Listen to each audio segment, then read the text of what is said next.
Malam itu, aku bermalam di rumah salah satu sahabatku, Rian, yang ada di desa lain. Jarak tempuh ke rumahnya hanya beberapa jam saja mengendarai sepeda motor. Kebetulan, suasana kampung Rian ini sedikit horor. Bagaimana tidak, di bagian depan saat memasuki desa ini saja, sudah ada rumah tua yang terbengkalai. Bentuk rumah ini seperti joglo, di mana seperti rumah adat Melayu. Sedikit masuk ke dalam, ada beberapa pohon bambu yang sangat rimbun. Tepat di sebelahnya juga ada sumur tua yang juga sudah tidak digunakan. Rumah Rian ada di ujung desa, di mana hanya ada sekitar 3 rumah di dekatnya. Itu juga rumah dari keluarga mereka, seperti paman, uwa dan nenek. Tujuanku menginap di rumah Rian juga hanya untuk melepas penat, karena tidak pernah lagi ngobrol dengannya semenjak berhenti dari pekerjaan waktu itu. Tepat jam 9 malam, setelah pulang dari musola, kami ngobrol di teras rumah. Ditemani secangkir kopi hangat buatan ibunya Rian. "Apa kabar kamu sekarang, Ndi?" "Alhamdulillah, sehat bro. Kamu sendiri, gimana?" "Ya beginilah bro, sehat juga. Ngomong-ngomong, kampungmu kok sunyi banget." "Iya memang sunyi, bro. Semenjak ada bayi dan ibunya yang meninggal 1 tahun lalu." "Loh, apa alasannya, kok karena itu jadi sunyi? Bukannya itu hal yang lumrah, saat ada yang meninggal dunia?" "Iya, menurutmu emang wajar. Tapi banyak kejadian janggal setelah kemah satuan mereka." "Wah, seru nih, lanjut cerita bro." Titik koma petik 2. "Ah, males buat ceritanya, apalagi udah malam gini. Takutnya entar mereka muncul pula di sini." "Astagfirullah, kau laki-laki bro, masa segitunya?" "Bukan gitu bro, tapi emang kami suka ngeri aja. Karena mereka sering mengusik warga di sini. Padahal, kami merasa tidak pernah melakukan apapun kepada mereka. Malahan, kami mengurusi pemakamannya sampai selesai, begitu juga acara kirim doa setelah meninggalnya mereka." "Emang, gangguan seperti apa yang sering kalian alami bro?" "Kebanyakan dari kami di sini, sering mendengar suara tangisan di malam tertentu. Tangisan anak bayi, atau tangisan dari wanita itu. Keduanya, bro." "Gimana bisa?" "Ya, aku juga gak tahu. Kalau kamu tanya ke aku, lalu aku tanya ke siapa?"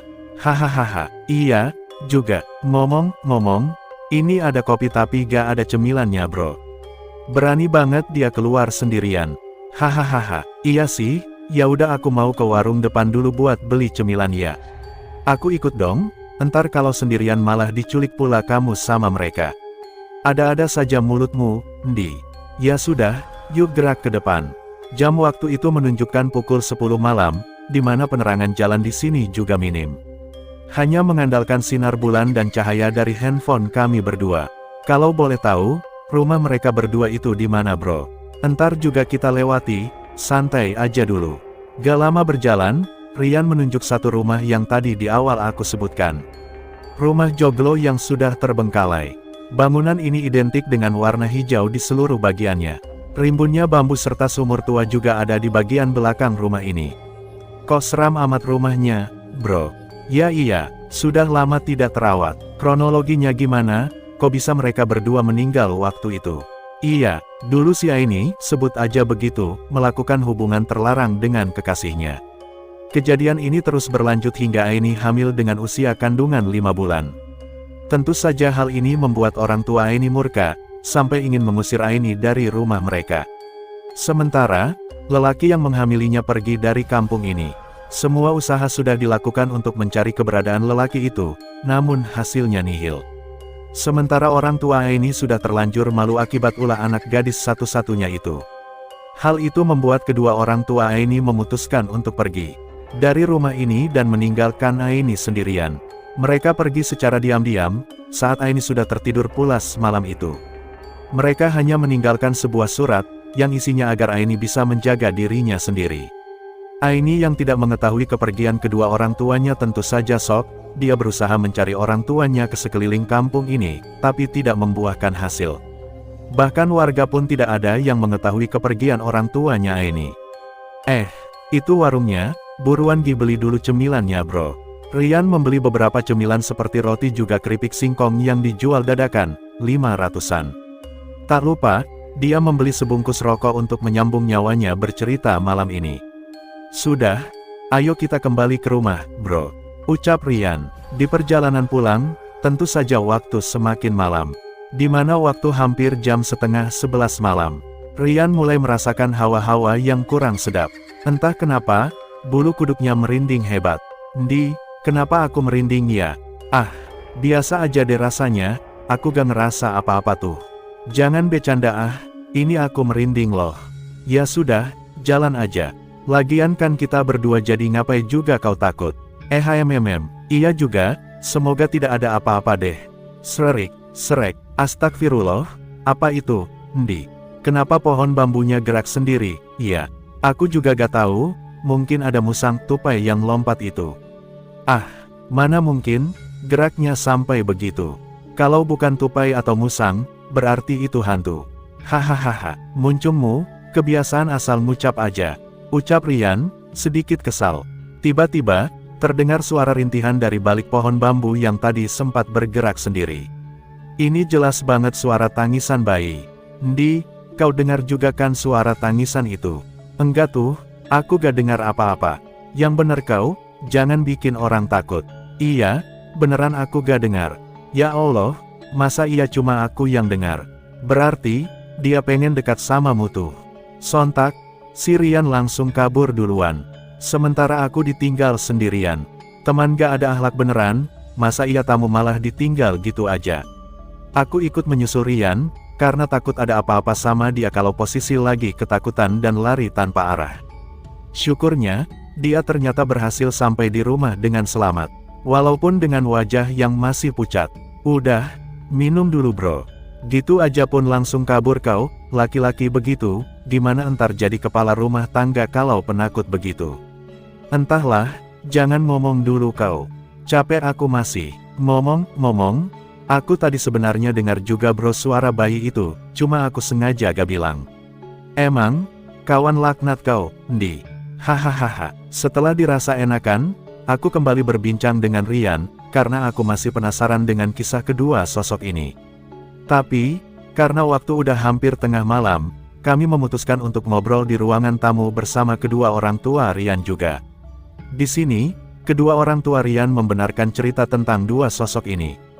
Bahkan, ayah Rian juga ikut dalam pemakaman almarhum Aini waktu itu. Ternyata, setelah orang tua Aini pergi diam-diam waktu itu, membuat Aini semakin frustasi. Dia seperti kehilangan akal, seringkali Aini menjerit dan menangis tanpa sebab. Wajar, kalau dia sampai seperti itu. Ucap ayah Rian, bagaimana tidak terpukul, di saat dia ada di posisi mengandung, semua orang yang dia sayangi malah pergi meninggalkan dia. Pria bejat itu, lalu kedua orang tuanya. Seharusnya, dia mendapat perhatian yang lebih untuk membuat mentalnya tetap stabil. Padahal, warga sekitar tidak terlalu mempermasalahkan aib yang dialami Aini. Namanya juga sudah terjadi, mau bilang apa? Semenjak Aini sering bertingkah aneh seperti itu, warga tetap mengunjungi dia. Memberinya makan dan membersihkan badannya, agar dia tidak semakin depresi. Karena kasihan bayi yang ada di dalam kandungannya, kami para warga sering berharap kalau orang tuanya pulang ke rumah itu lagi. Agar Aini bisa pulih seperti sedia kala. Namun harapan kami pupus, karena tidak pernah ada kabar dari kedua orang tua Aini. Bahkan, kemana mereka pergi, kami juga tidak tahu. Semakin hari, perut Aini semakin membesar, menandakan kalau dia bakal segera melahirkan. Kalau tidak salah, waktu itu bertepatan hari Kamis sore menjelang petang. Aini menjerit sekuatnya, membuat warga di sekitar rumahnya kaget bukan main. Sontak mereka langsung menuju rumah Aini, mereka takut terjadi sesuatu. Saat warga tiba di rumahnya, ternyata Aini sedang kesakitan. Air ketubannya sudah keluar. Ibu-ibu yang ada di sana menyuruh kami membawa Aini ke bidan untuk proses persalinan. Namun entah kenapa, Aini menolak. Dia meronta-ronta, bahkan tangannya menggenggam tiang di dekatnya, seperti isyarat dia ingin melahirkan di rumahnya sendiri. Ya sudah, coba dukun bayinya dijemput bawa kemari. Ucap salah satu ibu yang ada di sana waktu itu. Akhirnya, salah seorang warga menjemput dukun bayi terdekat untuk segera melakukan persalinan. Setibanya di rumah Aini, seorang wanita parubaya segera masuk dan memegang tubuh Aini. Dia salah satu warga di sini juga, yang biasa menangani persalinan di kampung-kampung. Sebut saja Nenek Rubini. Nenek Rubini menyuruh dua orang ibu-ibu untuk memegang tubuh Aini. Sementara si nenek berusaha mengeluarkan si jabang bayi. Aini, nduk yang kuat ya. Ini anak kamu, jabang bayimu mau keluar. Kalimat itu yang terus dilontarkan Nenek Rubini. Berharap kalau Aini mengerti apa yang dia ucapkan. Kedua ibu-ibu yang memegangi tubuh Aini juga membacakan ayat-ayat pendek untuk kelancaran persalinan Aini. Aini terlihat mengerang kesakitan, raut wajahnya memerah. Bahkan urat di lehernya terlihat jelas. Terlihat sekali kalau dia menahan sakit yang luar biasa. Ayo nduk, yang kuat. Banyak yang sayang sama kamu, nduk. Sebentar lagi kamu jadi seorang ibu, loh. Tentu saja, ucapan yang dilontarkan Nenek Rubini membuat warga yang mendengar bersedih. Terbayang penderitaan yang dialami oleh Aini. Sungguh keji, laki-laki itu yang membuat Aini jadi seperti ini. Ucap salah satu warga yang menunggu di luar. Ayo nduk, sedikit lagi. Semangat nduk, dorong lagi. Ya Allah Gusti, sedikit lagi. Ucap Nenek Rubini. Sementara, tubuh Aini sudah basah dengan keringat. Alhamdulillah, Gusti, anaknya sudah lahir. Alhamdulillah. Petik 2, ucap semua warga yang ada di sana. Sebentar, kenapa bayinya diam saja, kok gak menangis? Loh, iya, Nek, kenapa bayinya diam aja? Nenek Rubini menepuk tubuh si bayi agar ada reaksi dari tubuhnya. Terus, menerus cara itu dia lakukan, tetap saja bayi itu tidak menangis. Sontak semua pasrah dengan kondisi si bayi. Ya Gusti, sing sabar yanduk. Bayi kamu tidak selamat. Semua tentu sedih saat itu. Namun, kesedihan mereka semakin menjadi-jadi, setelah salah seorang ibu yang memegangi tubuh Aini, merasakan ada yang aneh juga dengan Aini. Nek, ini kenapa tubuh Aini kok dingin banget?